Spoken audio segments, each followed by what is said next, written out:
freeintromusic.com layout track.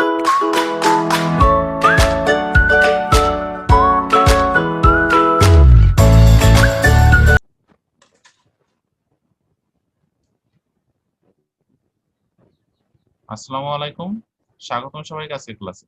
আমাদের আজকের আলোচনার বিষয় ন্যারেশন।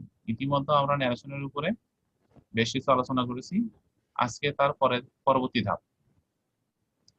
তো এখানে আমরা দেখতে পাচ্ছি যদি কোনো সেন্টেন্সের ভিতরে, যে এখানে উপরে কিছু নোট করা হয়েছে, যদি কোনো সেন্টেন্সের ভিতরে আমরা দেখি যে কিছু মডাল আছে যেগুলো পরিবর্তিত থাকে, অপরিবর্তিত থাকে ইনডাইরেক্ট স্পিচে, সেটা কি মাইট, হ্যাঁ, এই যে আমরা দেখতে পাচ্ছি যে ought to, should, would, used to, এগুলো ইনডাইরেক্ট স্পিচে আমাদের সবসময় কি থাকবে? অপরিবর্তিত। তো এখানে আমরা প্রথম প্রশ্নটা লক্ষ্য করলে আমরা দেখতে পারি যে এখানে প্রথমটায় প্রশ্নের যে অংশটা এখানে আছে যে আই সেই টু ইউ, আমি তাকে বলেছিলাম যে তুমি যেতে পারো, ইউ মাইট গো। তো সেটাকে কি করা হয়েছে, আসলে পরিবর্তন করা হয়েছে কিনা, এখানে শুধুমাত্র পার্সন এবং অন্যান্য বিষয়ে পরিবর্তন হবে। হ্যাঁ, আর টেন্সের পরিবর্তন হবে। আমরা সেটা তো গতকালই দিয়েছিলাম। তো আমাদের কি কি পরিবর্তনগুলো বেশি হয়ে থাকে, যে এই পরিবর্তনগুলো আছে আমাদের বেশি হয়ে থাকে।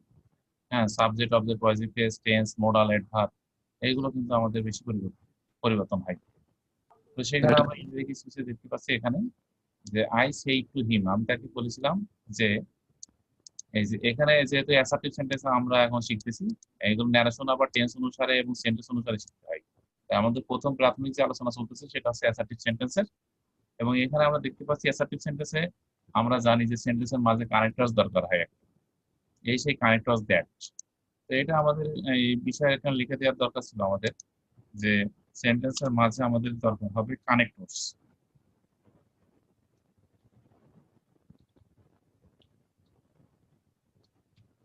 হ্যাঁ, এই যে কানেক্টরসটাও কিন্তু আমাদের একটা গুরুত্বপূর্ণ বিষয়, যে পরিবর্তন যখন ইনডাইরেক্ট স্পিচের যে পরিবর্তনগুলো হবে তার ভিতরে আমাদের দরকার হবে কানেক্টরস।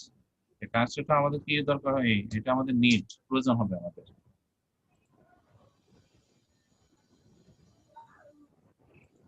তো এখানে আমরা সেই পরিবর্তনগুলো লক্ষ্য করে আমরা জিনিসগুলো দেখছি। যেমন যে পরিবর্তন অ্যাকচুয়ালি আমাদের হয়েছে কিনা।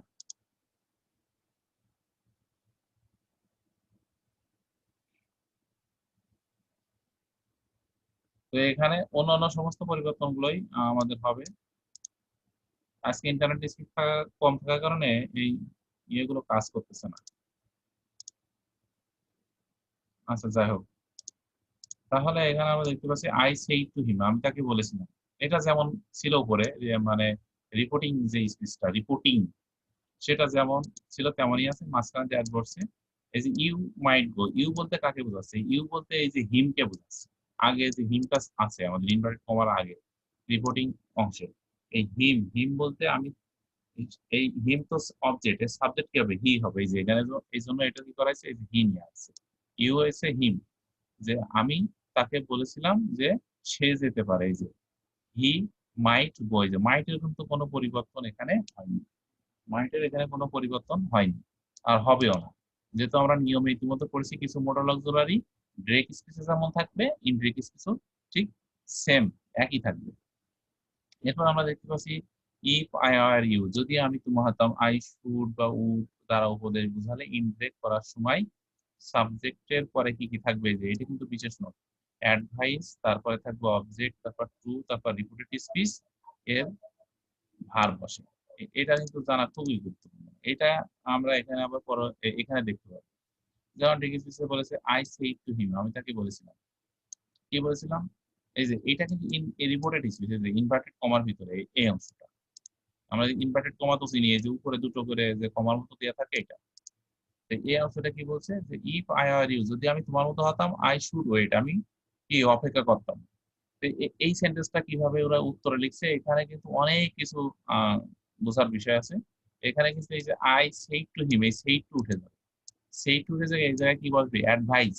এই যে অ্যাডভাইস যে শব্দটা আছে, সেটা সেই টু উঠে গেছে এবং অ্যাডভাইস বসছে। হিম হিমের জায়গায় বসবে, এই যে হিম হিমের জায়গায় আছে। আর এখানে আরেকটা জিনিস হচ্ছে, যে এই যে ইনভার্টেড কমার ভিতরে ইফ থেকে একদম শুট পর্যন্ত বার যাবে।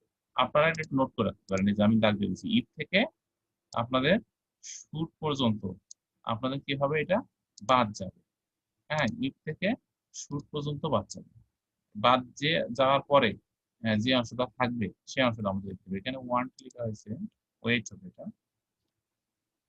হ্যাঁ, আমি তাকে উপদেশ দিয়েছিলাম, I advise him to wait. এই যে, তাহলে এখানে খুব সোজা, একটা হচ্ছে সেই ট্রু থাকুক আর যাই থাকুক, এই জায়গাটায় হবে অ্যাডভাইস। এই যে এই পরিবর্তনটা এখানে কি হয়ে যাচ্ছে, এই জায়গাটা হয়ে যাচ্ছে অ্যাডভাইস। হিম হিমের জায়গায় আই আয়ের জায়গায়, মাঝখানে কি বসবে, মাঝখানে শুধুমাত্র আমাদের টু বসবে। এই যে মাঝখানে আমাদের টু বসছে। আর টুর পরে যে আমাদের কোন অংশটা এখানে আমরা বাদ দিছি, আমরা একটু লক্ষ্য করি। এখানে আমরা বাদ দিছি যে যতটুকু অংশ আমি এখন লাল করে দিলাম, এই যে এই অংশটুকু বাদ, যে পরে ঠিক ভার্বের যে প্রেজেন্ট ফর্মটা আছে সেইটা আমাদের হুবহু নিচে এখানে এসে বসবে। এই যে হুবহু এখানে এসে পড়বে।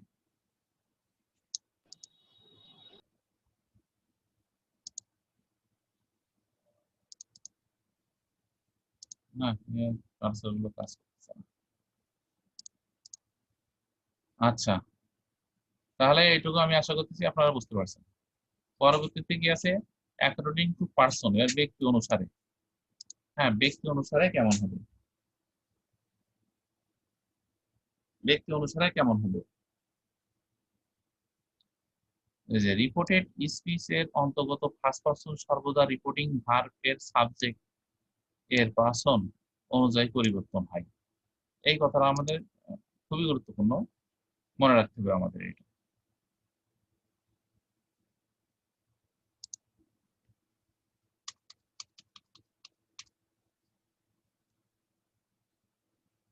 তো এখানে আমরা এখন প্রশ্নটা দেখলে এই কথার সাথে আমরা মিলটা পাবো। এই যে ডিরেক্ট স্পিচটা কেমন হয়েছে আর কি, সেটা আমরা এখন দেখবো। এই যে ডিরেক্ট স্পিচ, ডিরেক্ট স্পিচে এখানে কি বলছে, যে হি সেড টু মি, সে আমাকে বলেছিল, I had done my duty, আমাকে আমার দায়িত্ব পালন করতে হয়েছে। তো এটা তো অ্যাসার্টিভ সেন্টেন্স, স্বাভাবিকভাবে যে সেই যা আছে প্রথম অংশটা তেমনই হুবহু বসছে। মাঝখানে আমাদের যে কানেক্টরস অ্যাসার্টিভ সেন্টেন্সে দ্যাট, এই যে দ্যাটও বসছে এখানে। হ্যাঁ, দ্যাটটা বসানো হয়েছে। এবং এই যে আই, যে সে, হি সেড টু মি, সে আমাকে বলেছিল, সে আমাকে বলেছিল যে আমি আমার দায়িত্ব পালন করেছি। এই যে এই জায়গায় যে আইটা, এই আইটা কিন্তু প্রথম হি কে বোঝাচ্ছে, এই হিটাই হচ্ছে পরবর্তী আই। তো এখানে আইটা কি হয়ে গেল, এই কারণে এখানে হি হয়ে যাবে, যে he had done his duty. হ্যাঁ, আর গতকালকে আমি বলছিলাম যে পাস্ট পারফেক্ট টেন্স থাকলে উত্তরে সবসময় পাস্ট পারফেক্ট টেন্সই হবে। এই যে সেটাই আছে কিন্তু, যে পাস্ট পারফেক্ট টেন্স শুধু সাবজেক্ট এবং অন্যান্য অংশ, পজিটিভ কেস বা অন্য যে কোনো পরিবর্তন হওয়ার কথা সেগুলোই শুধুমাত্র এখানে হয়েছে। রিপোর্টিং স্পিচের অন্তর্গত সেকেন্ড পারসন সর্বদা রিপোর্টিং ভার্বের অবজেক্টের পার্সন অনুযায়ী পরিবর্তন হয়। এগুলো আপনারা ভালো করে পড়ে নেবেন। আমি নিচে যে ইয়াটা আছে এটারই নিয়মটা, সেই নিয়মটা আমি শিখে দেবো। এই যে এখানে আমরা দেখতে পাচ্ছি যে ডিরেক্ট স্পিচে কি বলেছে, হি সেড টু মি, সে আমাকে বলেছিল, সে আমাকে বলেছিল you have done your duty, তুমি তোমার দায়িত্ব পালন করেছো। এখানে কিন্তু এই ইউটা কিন্তু আমাকে বোঝাচ্ছে, কারণ এই যে মি আছে এর শেষে এইটা, যে তুমি তোমার দায়িত্ব পালন করেছো। এই জন্য এই পরবর্তী সাবজেক্ট পরিবর্তন, ইউ পরিবর্তন হয়ে কিন্তু এখানে আয় হবে। এবং আমরা নিচে উত্তরটা দেখে খেয়াল করি যে এখানে দ্যাট পর্যন্ত কোনো পরিবর্তনই হয়নি, যেমন ছিল তেমন। এবং এই যে ইউটা হয়েছে আই, এই যে ইউ আই হয়ে গেছে। এবং এখানে প্রেজেন্ট পারফেক্ট টেন্স, যে I have done your duty, এখানে কি আছে, প্রেজেন্ট পারফেক্ট টেন্স থাকলে আমরা জানি পাস্ট পারফেক্ট টেন্স। হুম, যে I had done my duty. হ্যাঁ, এই জায়গায় ইউ, ইউর, ইউর মানে তোমার। হ্যাঁ, ইওরটা হয়ে গেছে মাই, কারণ এখানে প্রথম যেহেতু সাবজেক্টে আমি, সুতরাং আই এর পজিটিভ কেস হবে মাই। হ্যাঁ, এই লিস্ট গুলো কিন্তু অনেকবার আমি শিখাইছি। স্কুল যখন খোলা ছিল তখন লিস্ট গুলো দেওয়া হয়েছে বিভিন্ন ভাবে, কিন্তু আপনারা যদি মনে রাখতে না পারেন তাহলে আপনাদেরই ব্যর্থতা। এরপর আছে রিপোর্টেড স্পিচের অন্তর্গত থার্ড পার্সনের কোনো পরিবর্তন হয় না। যদি কোনো থার্ড পার্সন থাকে রিপোর্টেড স্পিচের ভিতরে, সেই ক্ষেত্রে সচরাচর কোনো পরিবর্তন হয় না। আই সেইড ইউ, আমি তোমাকে বলেছিলাম, যে he has done his duty, সে তার দায়িত্ব পালন করেছে। এখানে আমি বলেছিলাম তোমাকে, আবার এখানে যার সম্পর্কে বলা আছে যে কাজটা করেছে সে থার্ড পার্সন, এই জন্য এখানে কোনো পরিবর্তন হবে না। এই যে এখানে জন্য কি আছে, আই সেইড টু ইউ, যা ছিল তাই, মাঝখানে দেয়ার, রীতিমতো আগের মতোই আমাদের কানেক্টরস। এবং এখানে হি আছে, যেহেতু থার্ড পারসনের তৃতীয় পক্ষের পরিবর্তন হবে না। প্রেজেন্ট পারফেক্ট টেন্স ছিল উত্তর, এটা পাস্ট পারফেক্ট হয়ে গেছে। এই যে এখানে হ্যাজ ছিল, এখানে হ্যাড ডান। যে হিজ, যেহেতু হি ছিল, হির কোনো পরিবর্তন হয়নি থার্ড পারসনে, সুতরাং এখানে হিজেরও পরিবর্তন হবে না, যা আছে তাই। এটা একদম সহজ নিয়ম। এখন কিছু এক্সেপশনাল নিয়ম আমরা দেখি।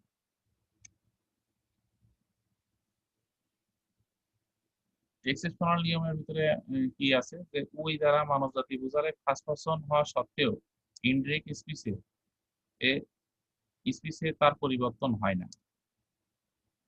এই যে এখানে এই যে কোটেশন গুলো আমাদের ভালোভাবে জানতে হবে, যে উই দ্বারা মানব জাতি বোঝালে ফার্স্ট পারসন হওয়া সত্ত্বেও তারপরেও ইনডিরেক্ট স্পিচে তার পরিবর্তন হবে না। যেমন দি টিচার সেড, শিক্ষক বলেছিল উই আর মর্টাল, আমরা হই মরণশীল। এন উই বলতে বোঝাচ্ছে পুরো মানব জাতি। হ্যাঁ, পুরো মানব জাতিকে এটা বোঝাচ্ছে।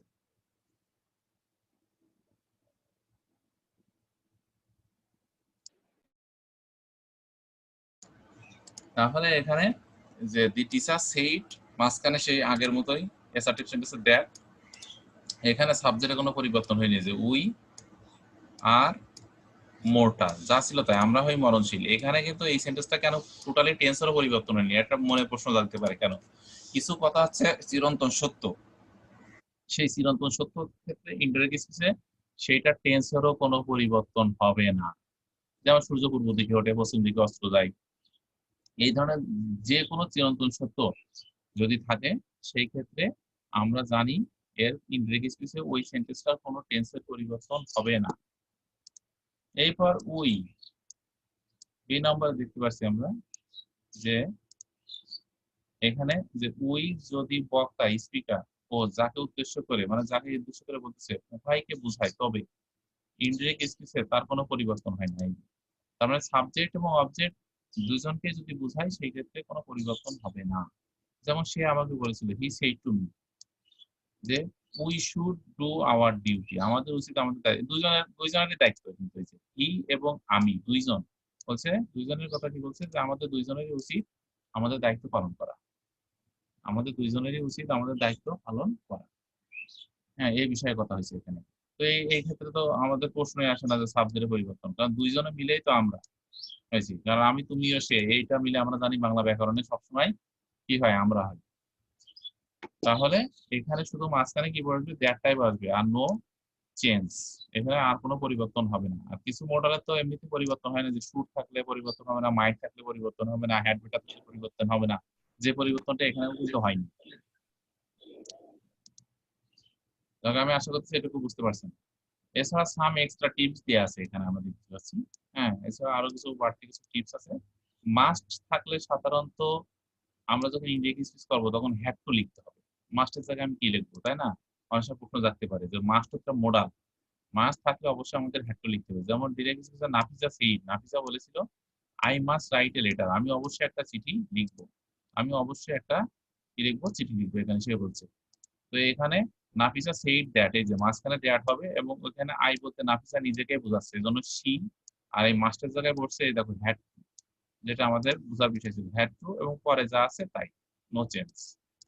তাহলে আমরা এটা একটা গুরুত্বপূর্ণ শিখলাম, গুরুত্বপূর্ণ বিষয় শিখলাম, সেটা হচ্ছে কি মাস্ট থাকলে আমাদের সবসময় হ্যাড টু হবে।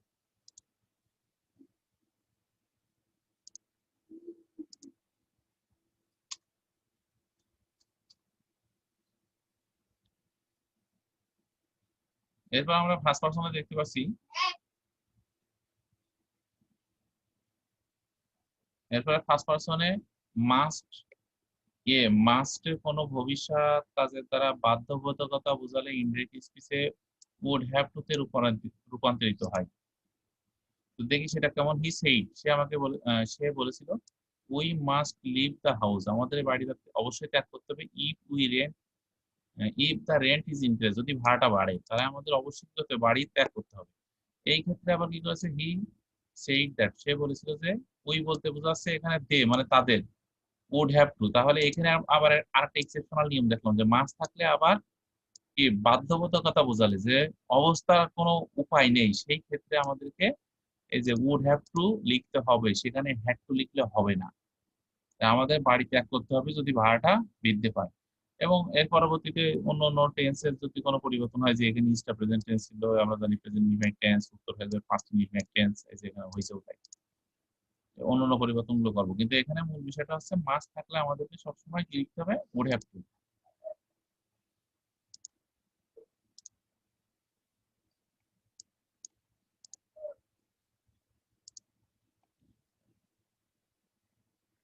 তাহলে মাস্ট থাকলে আমাদের এই এক জায়গায় দেখলাম আমরা হ্যাড টু, আর একটা জায়গায় দেখলাম আমরা would have to. Would have to কখন হবে, যে ভবিষ্যতে কোনো একটা সমস্যা আসতে চলেছে বা কোনো কিছু হতে চলেছে এবং সেটা বাধ্যতামূলক, সেটা দায় আমাদের ঘাড়ে এসে পড়তে পারে বা কারোর ঘাড়ে পড়তে পারে, সেই ক্ষেত্রে আমরা উড হ্যাভ টু লিখবো।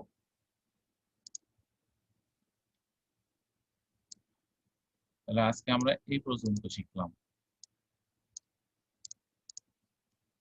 আমরা এটা নিয়ে আর আলোচনা করবো না, অন্য বিষয়ে কথা বলবো আমরা এখন।